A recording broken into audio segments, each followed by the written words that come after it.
My name is Anna Reynolds, and I'm 35 years old. 3 months ago, my father stood before 200 executives at his retirement party and called me his greatest disappointment. A teacher making $50,000 a year while my siblings earned millions. But when his boss recognized me as the majority shareholder, the room froze.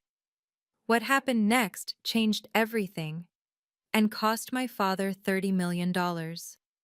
Before I share how a simple teacher brought down a CFO, please take a moment to like and subscribe, but only if you genuinely enjoy this story. I'd love to know where you're watching from and what time it is there. Now, let me tell you about the night my father learned that some inheritances come with conditions, and some daughters keep better records than any accountant. My grandfather, William Reynolds, founded one of the Fortune 500's most successful consulting firms from a borrowed desk in 1962. By the time I was born, Reynolds Sandant Associates occupied 40 floors of prime Manhattan real estate. Grandfather built an empire, but more importantly, he built it with principles. My father, Thomas, joined as CFO 30 years ago. Where grandfather saw people, Dad saw numbers. Where grandfather valued character, Dad worshipped portfolios. Our 8-bedroom estate in Greenwich, his collection of vintage Ferraris, the Patek Philippe watches, these weren't just possessions. They were scorecards. I'd been the golden child once. Harvard Business School, top 5%. Investment banking internship at Goldman Sachs lined up. Then, during my final semester, I volunteered at an inner-city tutoring program. One afternoon, a 7th grader named Maria finally understood fractions after weeks of struggle. Her face lit up, pure joy at learning. That moment changed everything. When I turned down Wall Street to teach, Dad cut me off completely, not just financially, emotionally. 5 years of silence, broken only at grandfather's funeral. Even then, he positioned himself 3 pews away. Money amplifies who you are, Annie, grandfather had told me during our last conversation. Make sure you like that person first. I became a teacher at PS 118 in Brooklyn. My students came from families where English was the second language and dinner wasn't guaranteed. My father called it throwing away Harvard. I called it finding purpose. The email invitation to his retirement party arrived through his secretary. Not even his signature, just typed, "Your father requests your attendance at his retirement celebration. Black tie required." I stared at those words, wondering why now. Why break 5 years of silence for this? 5 years teaching in Brooklyn had taught me more than Harvard ever could. My classrooms peeling paint and outdated textbooks were worlds away from Reynolds Santon Associates' marble lobbies. But when Destiny Jackson earned a full scholarship to Columbia, or when Kevin Chen's essay about his immigrant parents won the state competition, those victories meant more than any bonus Dad ever celebrated. Meanwhile, Marcus, my younger brother, rose through the company ranks with suspicious speed. VP of Sales at 32, a record Dad boasted to anyone listening. His wife posted their Hamptons weekends constantly, hashtagging blessed while wearing her new Cartier.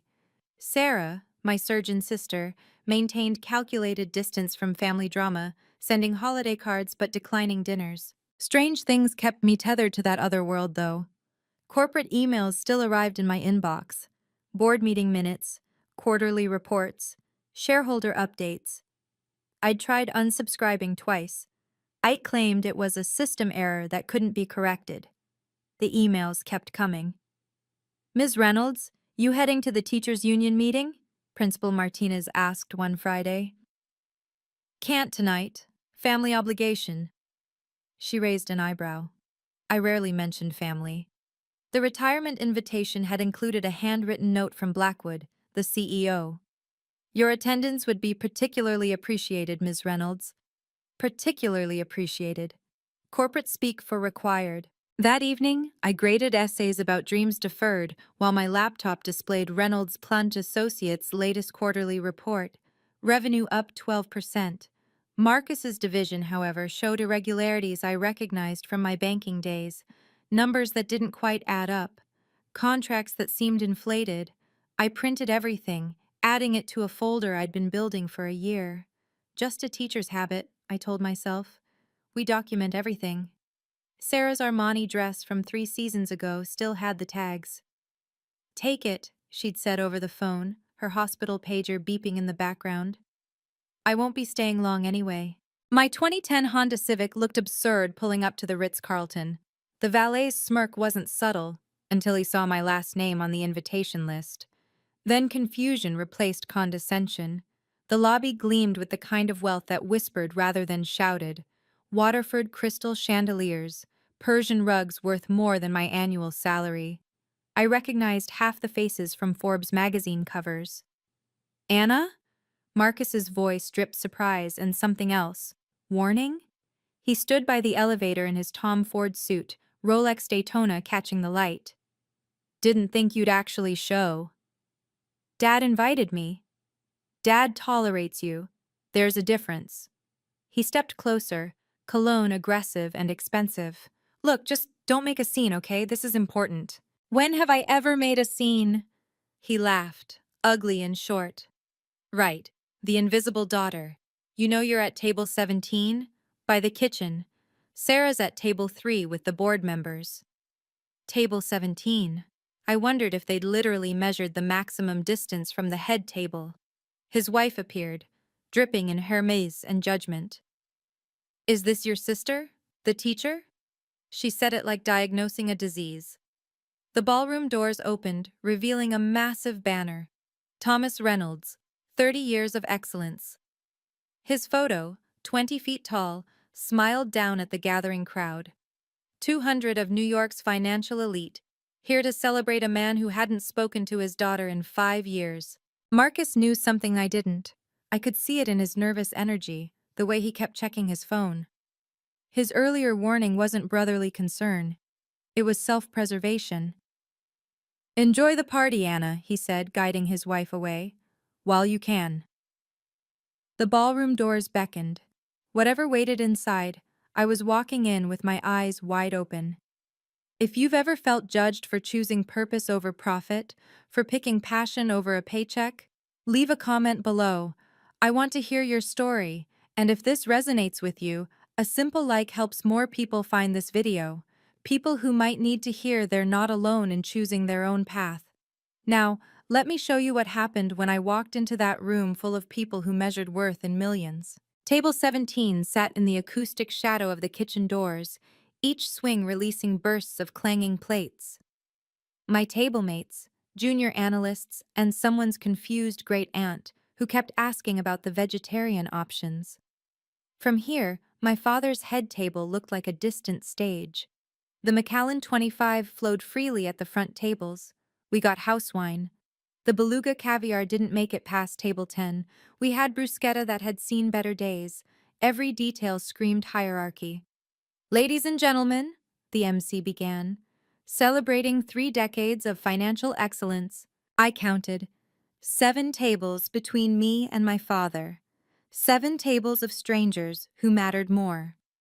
Sarah sat at table 3, her surgical precision extended to avoiding eye contact. She'd positioned herself perfectly, close enough to show support, far enough to avoid association. Marcus held court at the main table, his laugh carrying across the room. Every few minutes, he'd glance my way, that same nervous energy from earlier.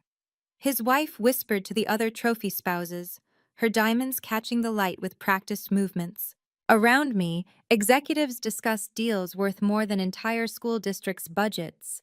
Leveraged buyouts, hostile takeovers, quarterly projections, the language of my abandoned life.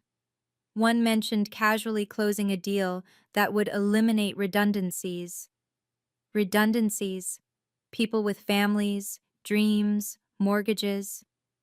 "You're Thomas's daughter, aren't you?" The great aunt had figured it out. "The teacher?" "Yes."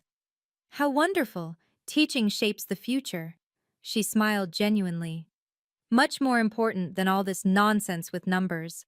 If only my father shared her perspective. The lights dimmed. Thomas Reynolds stood, microphone in hand, his Armani suit impeccable. The room fell silent. This was it, the moment Marcus had been dreading, the reason for the invitation after 5 years. 30 years ago, I joined Reynolds Plough Science and Associates with a simple vision, my father began, his voice commanding the room. Excellence, not mediocrity, not participation trophies. Excellence. The crowd murmured approval. These were his people, those who believed net worth equaled self-worth. I've been blessed with 3 children. He paused, letting the word blessed hang in the air. My eldest, Sarah, chief of neurosurgery at Mount Sinai at 38. When she operates, she holds lives in her hands. Excellence. Sarah straightened, a small smile playing at her lips. The room applauded politely. My son, Marcus, youngest VP in company history. Last quarter alone, his division generated $40 million in revenue. At 32, he's already surpassed executives twice his age. Excellence. Marcus stood briefly, waving. His wife beamed beside him, her hand strategically placed to display her wedding ring. Then Dad's pause stretched longer. His eyes found me at table 17. The temperature seemed to drop. Success is a choice, he continued, still staring at me. Some choose to climb mountains, others choose to watch from base camp, some pursue greatness, others settle for adequate. My table mates shifted uncomfortably. The great aunt patted my hand. Not everyone can handle the pressure of real achievement. Not everyone has the courage to compete in the arena. Some people look at opportunity and choose. He let the silence build. Safety, simplicity, the easy path. He wasn't even trying to be subtle anymore. 200 pairs of eyes followed his gaze to my corner.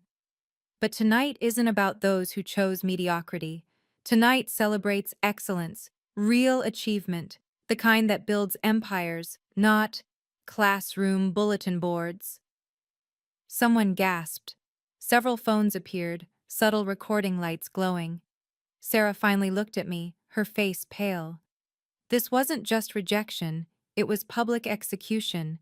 And from Marcus's expression, we were just getting started.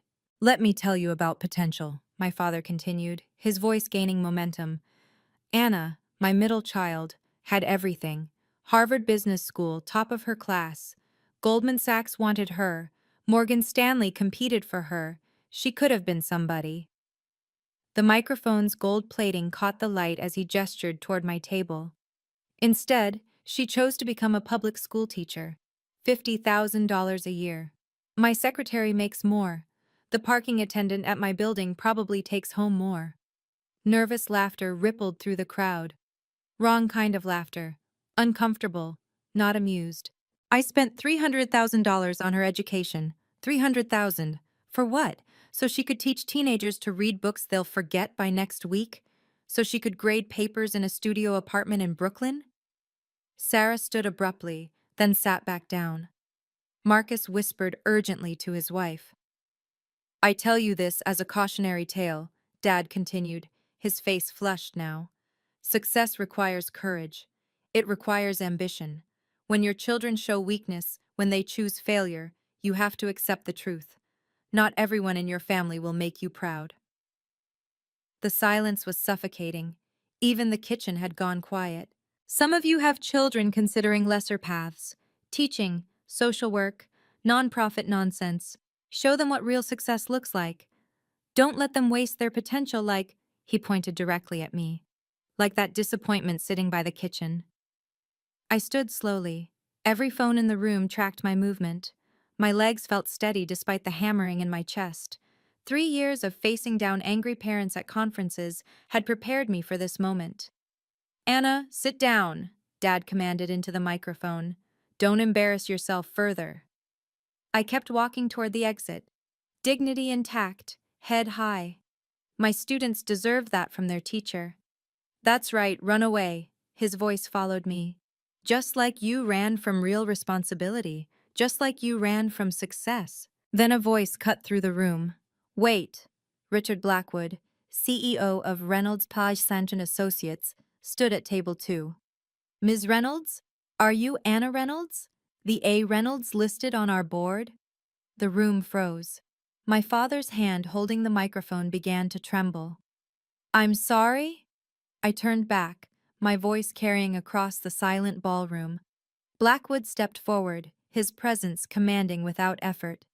"Anna Reynolds, you're the A. Reynolds who holds 25% of voting shares, our majority shareholder." The microphone slipped from my father's hand, creating a sharp feedback screech. "That's impossible," Thomas sputtered, scrambling to retrieve it. "There's some mistake." "No mistake." Blackwood pulled out his phone, scrolling quickly. "A. Reynolds, inherited from William Reynolds' estate, 25% voting shares, making her our largest individual shareholder. I've been trying to reach you for years about board matters, Ms. Reynolds." Phones lifted throughout the room, recording every second. The Wall Street Journal reporter at table 6 was already typing furiously. "She's a teacher," my father's voice cracked. "She makes $50,000 a year. She doesn't. She owns more of this company than you do, Thomas." Blackwood's tone was professionally neutral, but the subtext was clear. "You hold 8%. Your daughter holds 25%. Marcus shot up from his chair. "This is fraud. She must have manipulated grandfather." "Sit down, Marcus." Blackwood didn't even look at him. "Ms. Reynolds, I apologize for this unexpected recognition. But since you're here, there are several board matters requiring your attention." I stood in the center of the room, 200 executives watching the power dynamic shift in real time. The teacher by the kitchen had just become the most powerful person in the room. "I've been receiving the board emails," I said calmly. "I'm aware of the matters requiring attention." My father's face had gone from red to white. "You knew? You've known this whole time?" "The quarterly reports make interesting reading, especially your son's division numbers." Marcus knocked over his wine glass. The Macallan 25 spread across the white tablecloth like blood. Security guards appeared at the ballroom entrances, but Blackwood raised his hand, and they waited. "You conniving little—" Thomas lunged for the microphone stand, his composed executive mask completely shattered. "This is my company. I built this 30 years." "You built nothing." The words came out calmer than I felt. "Grandfather built it. You just managed the money." "I am the CFO. I decide who, what—" He was stammering now, his carefully prepared speech forgotten. "You're nothing but a teacher. Nothing." Marcus jumped onto the stage beside our father. "She's lying. Check the documents. There's no way." "The documents are quite clear," a new voice interrupted. James Morrison, my grandfather's estate attorney, entered through the main doors. "I apologize for being late. Traffic was unfortunate." He carried a black leather briefcase that might as well have been a bomb for the reaction it caused. Thomas actually stepped backward. "Mr. Morrison," Blackwood acknowledged, "your timing is impeccable." "Ms. Reynolds contacted me this afternoon," Morrison explained, his voice carrying easily through the room. "She suggested I might be needed tonight." "This is a setup," Marcus shouted.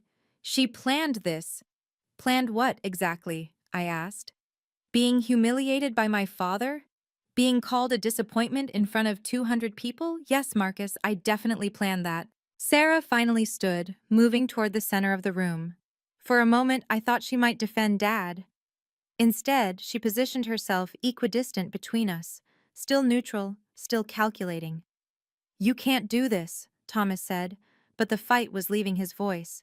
"The board won't allow—" "The board follows majority vote," Blackwood corrected, "and your daughter is the majority."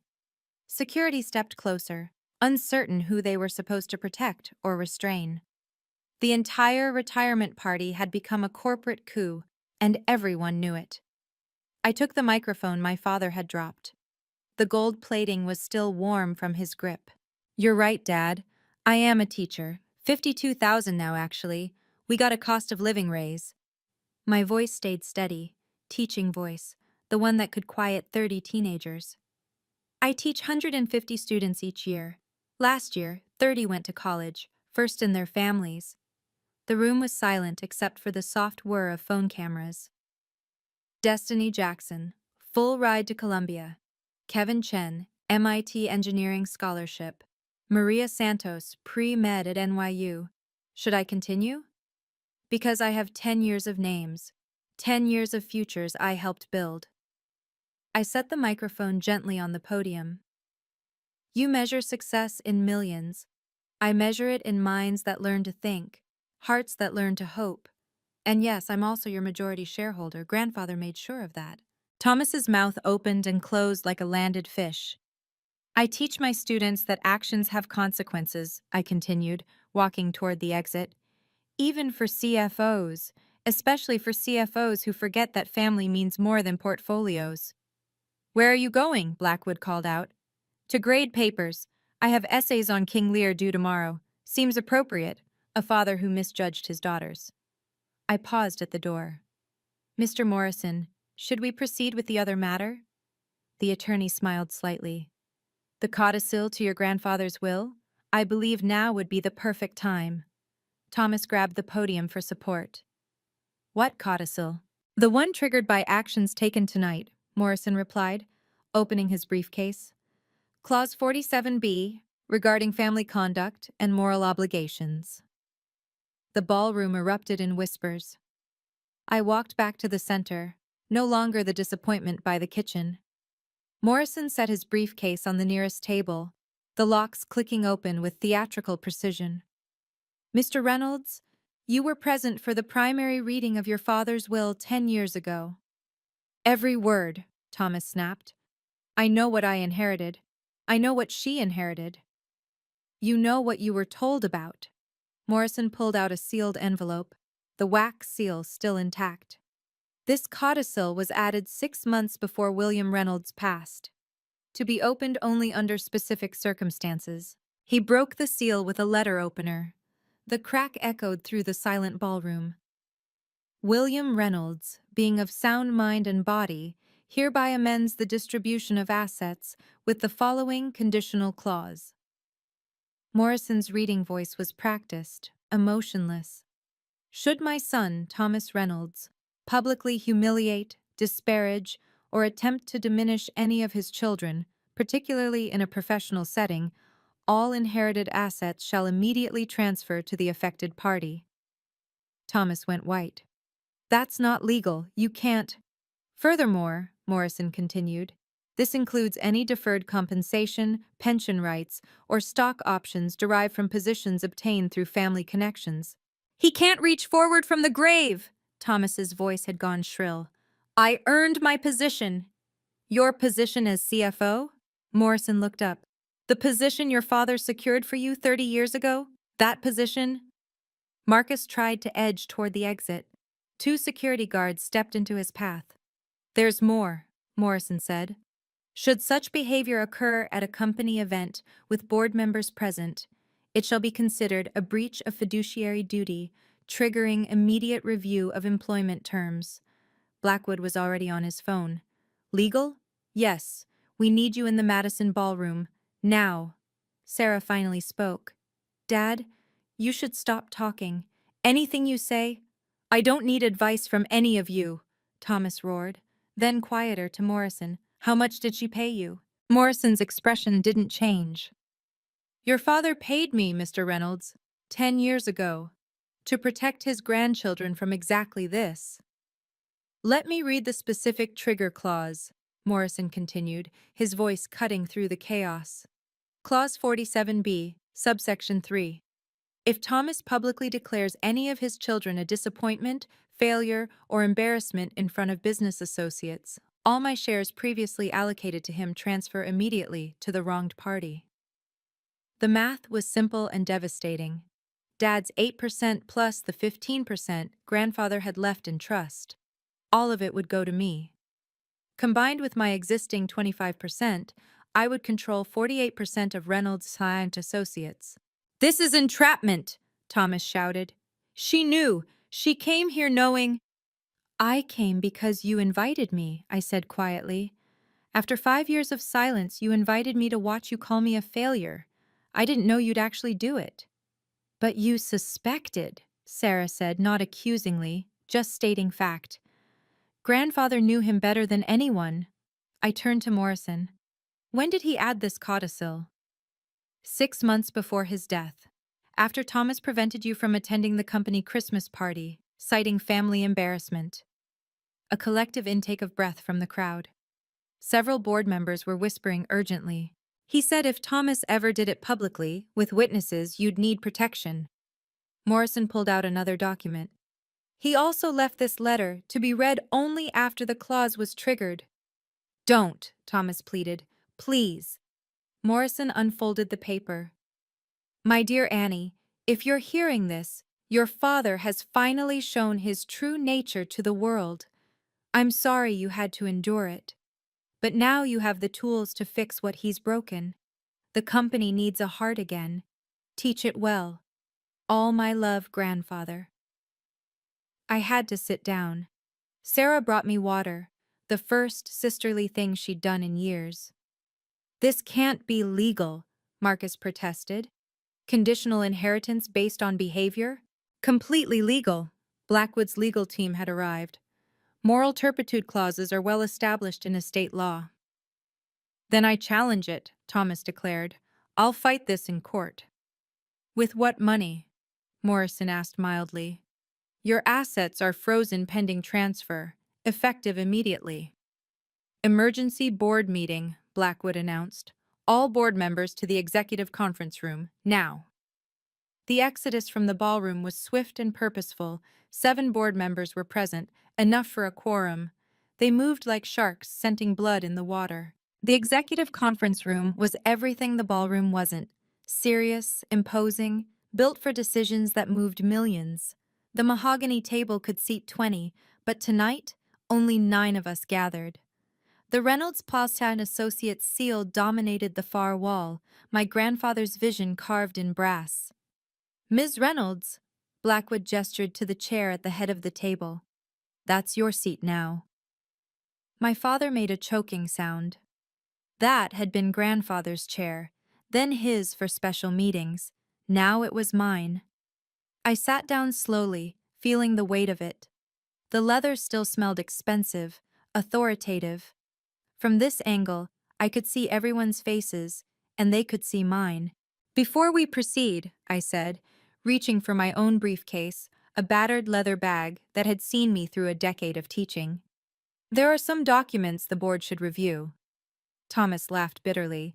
The teacher brought homework. Financial records, actually. I pulled out the folders I'd been building for a year. Emails from concerned employees, contracts that don't add up, all regarding the sales division. Marcus went rigid. You can't. Those are confidential. I'm on the board email list, remember? System error that couldn't be corrected? I spread the papers across the mahogany. Every inflated contract, every suspicious approval, every kickback disguised as a consulting fee. This is a witch hunt, Marcus protested. This is due diligence. I looked at each board member. Phoenix Corp alone, 300% markup, $2 million in unexplained fees, signed by Marcus Reynolds, approved by Thomas Reynolds. Blackwood picked up one of the contracts, his expression darkening. This needs forensic accounting, immediately. I took the liberty of hiring a firm, I said. They're ready to start Monday. Sometimes the people who should protect us become our biggest adversaries. If you're watching this and have ever stood up to a family member who tried to diminish your worth, you understand the courage it takes. Your value isn't defined by their approval or their standards of success. If this story resonates with you, please share it with someone who needs to remember their own worth. Now let me show you what happened when we put it to a vote, and what was really in that briefcase. I opened my battered briefcase wider, revealing years of careful documentation. These emails date back 5 years. Mr. Blackwood, you wrote to me 17 times requesting my input on board matters. You never responded, Blackwood said, taking the printed emails. I did respond. Every time. Someone blocked them from the server. I looked at Thomas. IT logs show the blocks came from the CFO's access code. Thomas's jaw clenched. That's circumstantial. Here's the employment contract for Phoenix Corp's CEO. I slid it across the mahogany. Hired 3 months before the inflated contract. His previous employer? Marcus's fraternity brother's failed startup. Zero experience in our industry.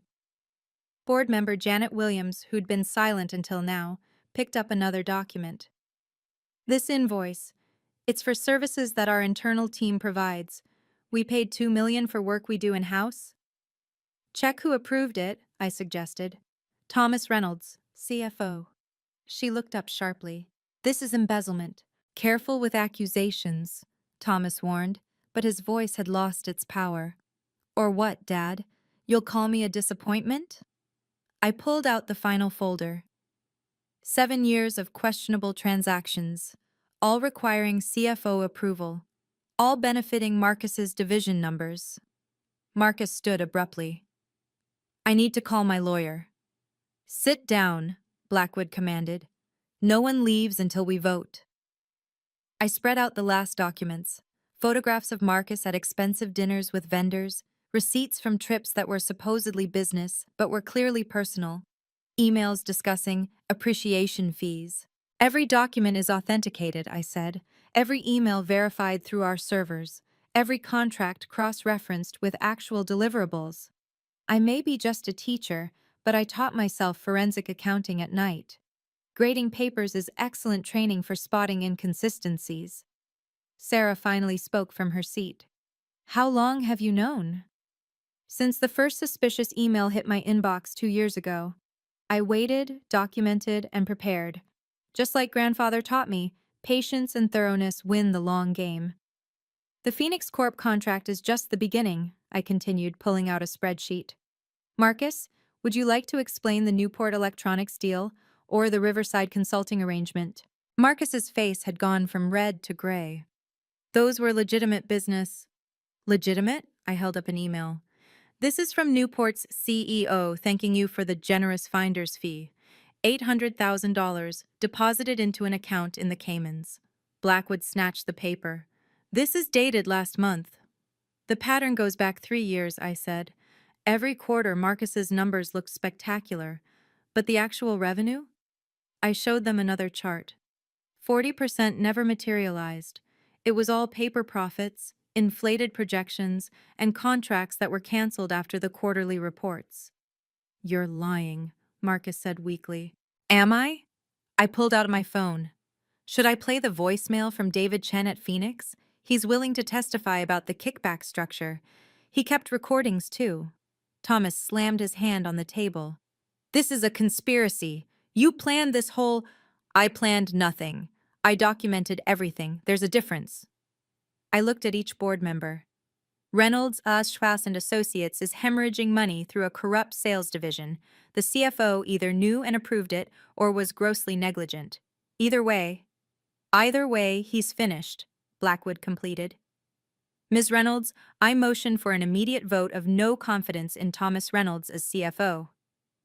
Seconded, Janet Williams added quickly. You can't, Thomas stood, his chair scraping against the floor.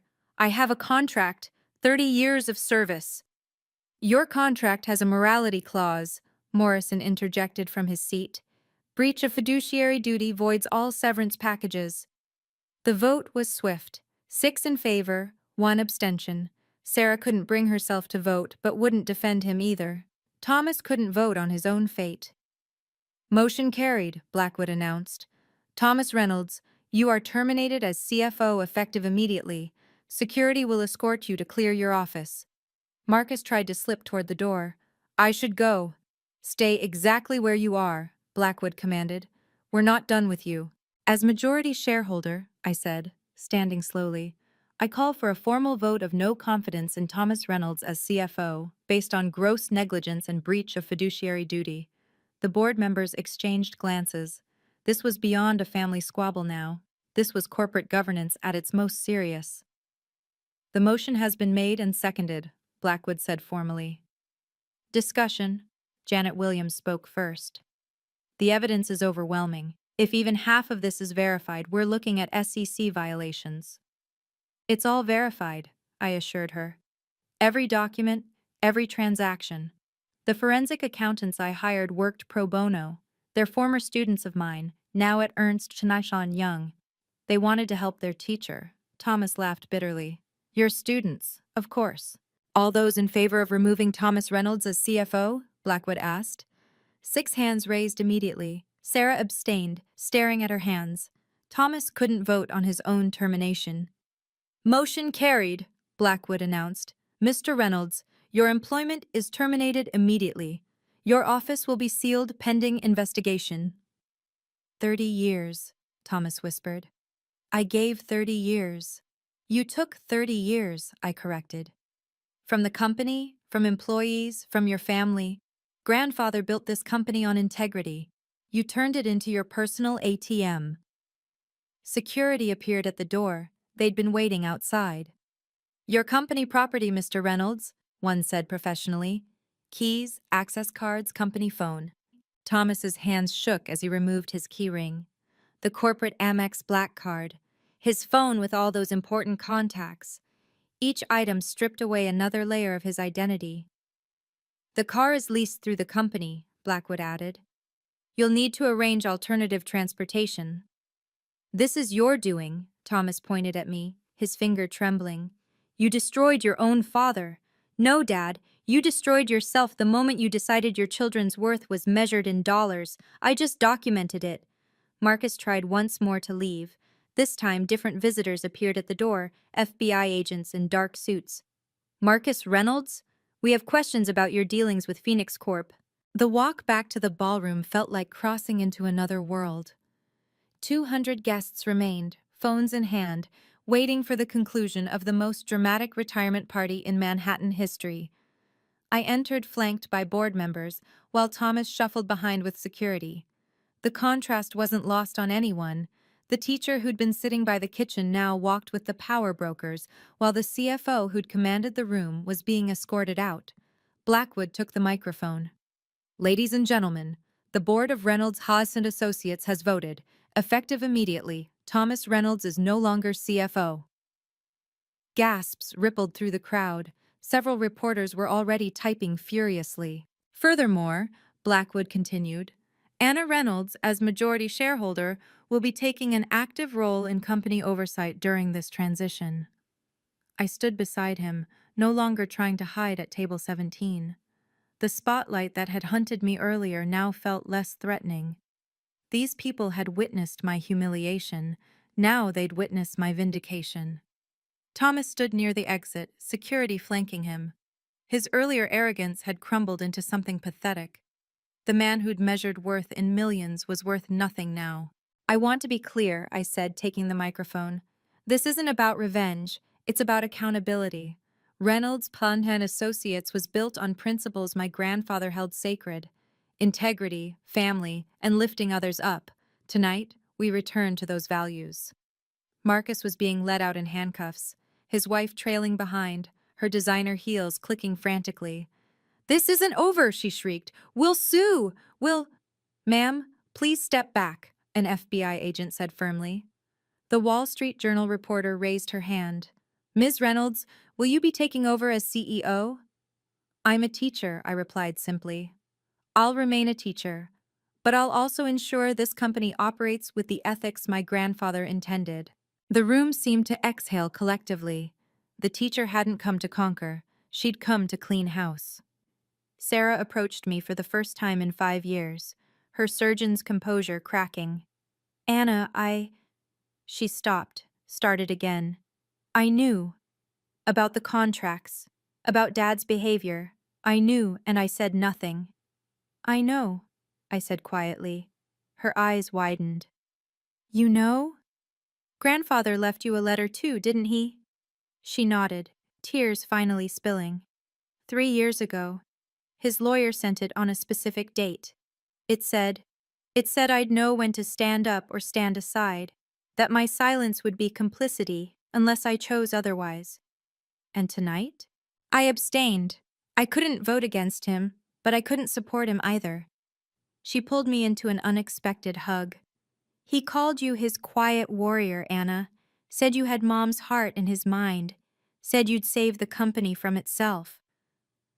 Mom would have hated what Dad became, I whispered. Mom would have been proud of what you did. Sarah pulled back, wiping her eyes. I'm supposed to be the successful one, the surgeon, the one who fixes things. But you just performed major surgery on this entire company. Without anesthesia, I added, and we both laughed, a broken, healing sound. Can you forgive me? She asked. For the silence? The distance?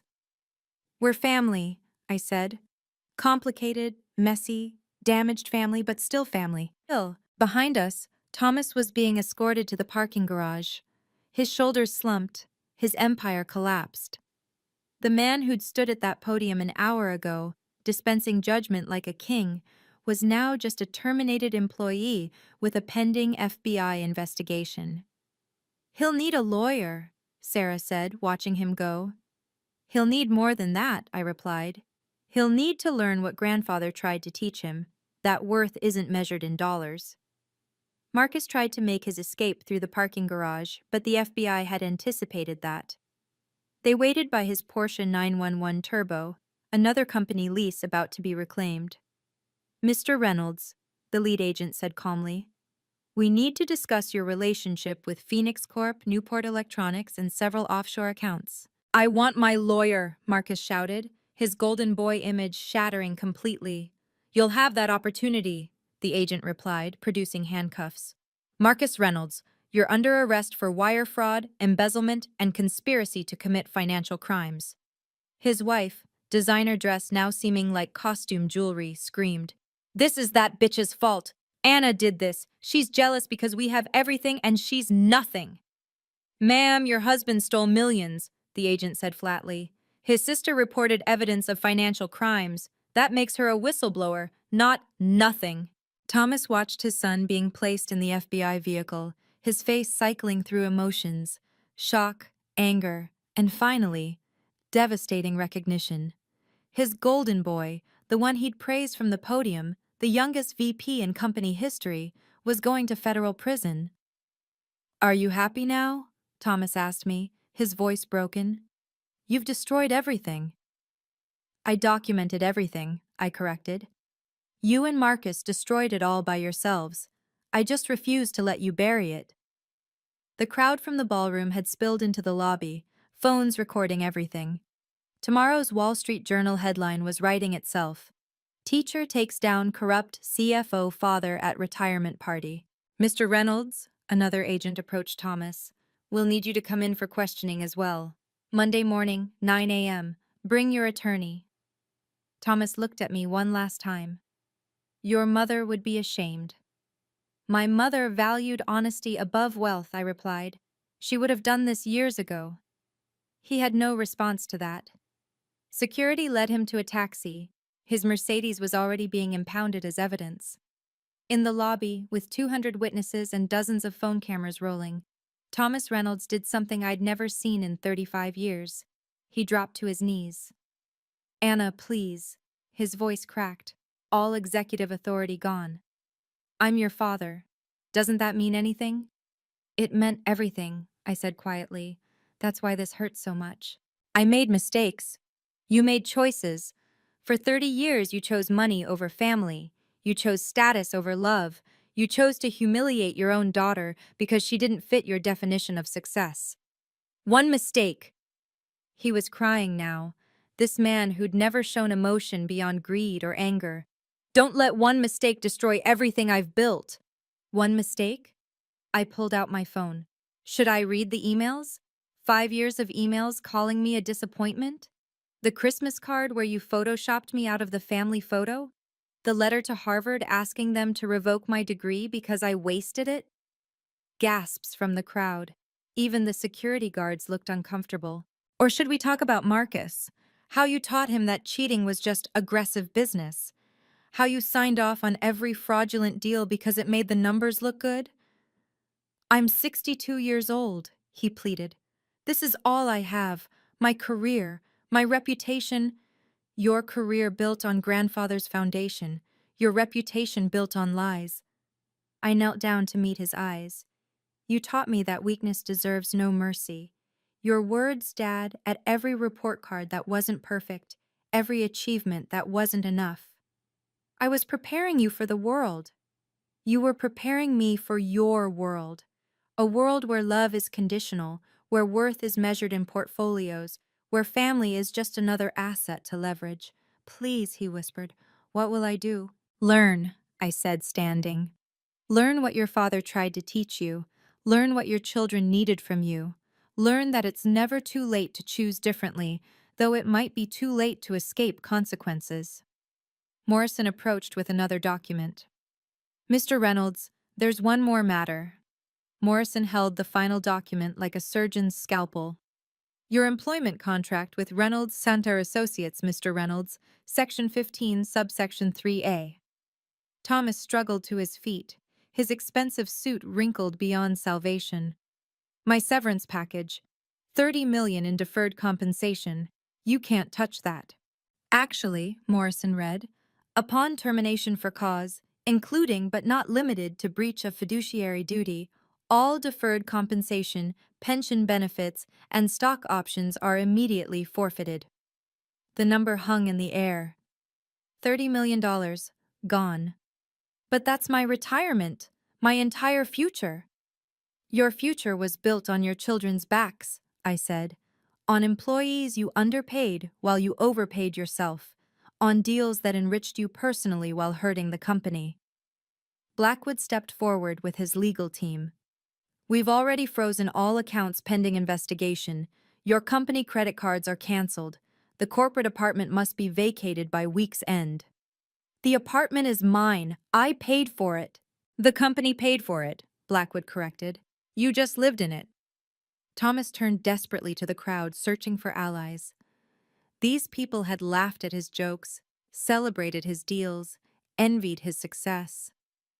Now they filmed his downfall with the same phones they'd used to photograph his achievements. Furthermore, Morrison continued, your father's will contained a provision. If you were ever terminated for moral or ethical violations, your remaining inheritance, approximately $12 million in trust, would transfer to educational charities chosen by your children. Sarah stepped forward. Medical scholarships for underprivileged students. Teaching scholarships, I added, for people who choose purpose over profit. What about me? Thomas's voice had shrunk to almost nothing. What am I supposed to live on? The same thing you told me to live on when you cut me off, I replied. Your own earnings, your own merit, your own choices. The math was brutal but simple. A 62-year-old man with no pension, no savings outside the company, and a pending criminal investigation. The golden parachute had become an anvil. I took the microphone one final time, addressing the room full of executives, reporters, and former colleagues of my father. Reynolds Paulsen Associates will establish the William Reynolds Educational Legacy Fund, I announced, my teacher's voice carrying clearly. Not the Thomas Reynolds Fund, William Reynolds, who believed in building people up, not tearing them down. The crowd listened intently, phones still recording. The fund will provide full scholarships for teachers pursuing advanced degrees, additional support for educators in underserved communities. Because my grandfather understood something my father never did, real wealth isn't what you accumulate, it's what you cultivate in others. How much? The Wall Street Journal reporter called out. $10 million to start, from my personal inheritance. I let that sink in. I don't need 48% of a Fortune 500 company. I need to know that somewhere a teacher is getting the support they deserve. Thomas made a strangled sound. You're giving it away? $10 million? I'm investing it, I corrected. In futures, in minds, in the next generation of educators who will shape tomorrow's leaders, hopefully, better than you shaped your children. Blackwood stepped forward. The board fully supports this initiative. We'll match Ms. Reynolds' contribution. $20 million for education. From a company that had been bleeding money through corruption, now redirecting funds toward growth. I'll remain on as a teacher at PS 118, I continued. My salary will stay $52,000 a year, but I'll also serve as ethics oversight for Reynolds Pound Associates, ensuring we never again prioritize profits over principles. You're staying a teacher? Someone called out incredulously. With all that money? Money doesn't define me. It never has. My students need me. Monday morning, I'll be teaching The Great Gatsby, a story about the hollow pursuit of wealth. Seems appropriate. Sarah joined me at the podium. I'll be contributing to the fund as well, 5 million. Mom would have wanted us to lift others, not step on them. Standing ovations started sporadically, then spread. Not everyone. Some were too shocked, others too complicit, but enough. Enough to show that grandfather's values still resonated, even in this room full of wealth and ambition. Blackwood pulled me aside as the crowd began dispersing. How long have you been planning this? Planning suggests I wanted this to happen, I replied. I've been preparing since the first suspicious email landed in my inbox 5 years ago. The system error, he said, understanding dawning. It wasn't an error. Grandfather set it up before he died. He knew I'd need oversight access. He also knew I'd need time to build a case that would stand up in court. I showed him my phone, hundreds of folders, thousands of documents, all meticulously organized. Every questionable transaction, every inflated contract, cross-referenced with public records, SEC filings, tax documents. You did this alone? I had help. Former students now working at the SEC, IRS, FBI, kids from Brooklyn who made it out and wanted to give back. They worked nights and weekends pro bono because their teacher asked. The forensic accountants, Blackwood realized, they're all former students. Harvard Business School, Wharton, MIT, Sloan. They remembered the teacher who believed in them when no one else would. I smiled. Turns out teaching creates its own network, just not the kind my father would recognize. Sarah joined us, still processing everything. You knew tonight would happen? I knew Dad would eventually cross the line publicly. His ego demanded an audience for his cruelty. I just had to be ready when he did. The patience that must have taken, Blackwood marveled. I grade 150 essays every week, I said. I can spot plagiarism, fraud, and bullshit in any form.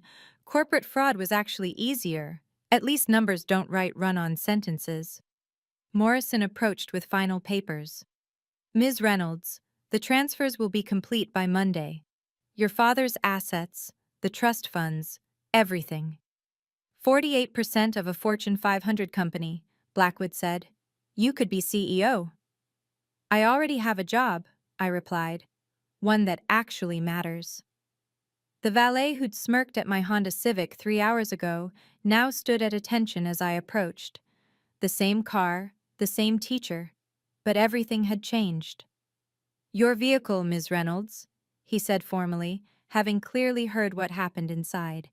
I apologize for earlier, You were doing your job, I said, handing him $100 bill, making assumptions based on appearances. My father did the same thing, cost him everything. I sat in my 10-year-old car, adjusting the rearview mirror. In it I could see the aftermath. Thomas being helped into an ambulance, his blood pressure having spiked dangerously. Marcus in the back of an FBI sedan, his golden future now federal property. Sarah standing by the entrance, waving, mouthing, "Dinner Sunday?" The engine turned over on the second try, like always. This car had driven me to school every day for a decade. It had carried boxes of supplies I bought with my own money, transported students to college visits their parents couldn't attend, held my tears after parent conferences where I was blamed for children's struggles that started at home. Tomorrow, financial newspapers would run headlines about the teacher who toppled a CFO. Business schools would eventually teach this as a case study in corporate governance and whistleblower protection. But tonight, I just wanted to go home to my studio apartment, make tea, and grade those King Lear essays. My phone buzzed with texts. Former students who'd seen the news, colleagues from school, reporters wanting statements. I ignored them all except one, from Destiny Jackson, my student who'd earned the Columbia Scholarship. Ms. R. saw the news. Your dad learned what we already knew. You're the richest person we know. Just not the way he measured it. I smiled, pulling out of the Ritz-Carlton for the last time.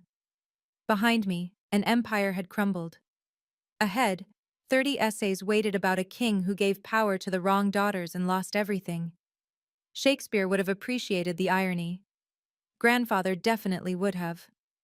The Honda Civic drove into the night, carrying a teacher worth 48% of a Fortune 500 company and a salary of $52,000 a year. Both numbers were exactly right.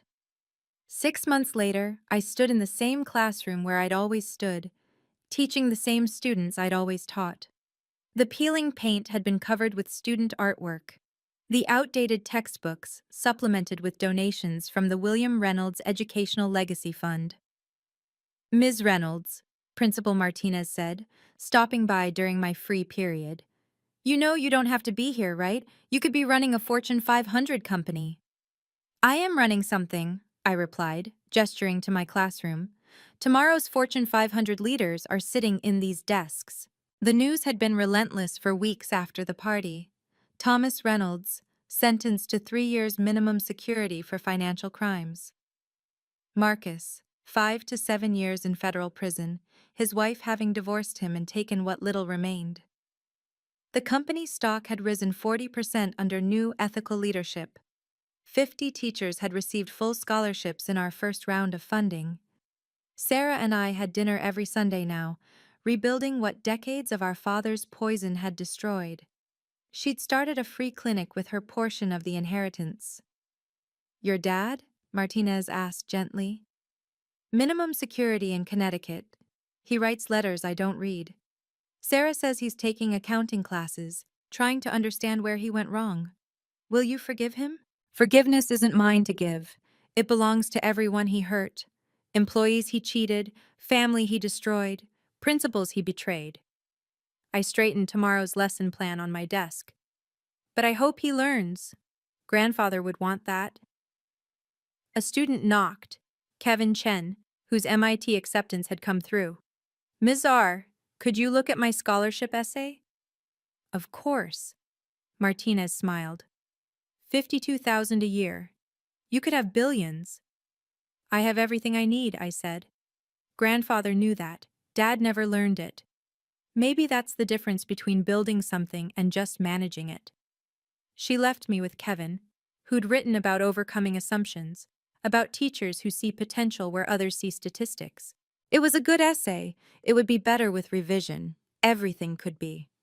I kept one letter in my desk drawer, not from my father, but from my grandfather, written 10 years ago, to be delivered only after the clause was triggered. "My dearest Annie, value is not in what you earn, but in what you build. Your father forgot this, choosing to be wealthy rather than worthwhile. Don't let him break you. His measurement of worth is as false as the profits he reports. You chose teaching because you understand what I spent a lifetime learning. We succeed by lifting others. Every student you inspire, every mind you open, every future you shape is worth more than all the money in our accounts. Your father will fall. When he does, don't gloat. Rebuild. Make the company serve its original purpose, creating opportunities, not hoarding them. All my love. Grandfather." I folded the letter as my afternoon class filed in. 30 teenagers, each carrying struggles I could only glimpse, each holding potential that needed nurturing, not judgment. "Today, we're discussing King Lear," I announced, writing on the board. "A king who measured love in words, not actions, who gave power to flattery and exiled truth." "What happened to him, Ms. Reynolds?" asked Maria, one of my brightest. "He lost everything, his kingdom, his family, his mind. But his youngest daughter, the one he rejected for refusing to play his games, she survived." "Did she become queen?" I thought of my 48% ownership, the board seat, the power I could wield but chose not to abuse. "She became exactly who she was meant to be," I said, and that was enough. The lesson began. Outside, New York churned through another day of deals and ambitions. Inside, 30 futures took shape, word by word, idea by idea. My grandfather was right. This was real wealth. My father was wrong. This was true success. Thank you for listening to my story. If you or someone you know has ever been diminished for choosing purpose over profit, please share this video. Sometimes those who undervalue us need reminding that real worth isn't measured in bank accounts, but in lives touched. Subscribe if you want to hear more stories about standing up for yourself and setting boundaries with toxic people, even when they're family. And remember, true success means living aligned with your values, not someone else's expectations. Your worth is not negotiable. Your choices are valid. Your path is yours to walk. Until next time.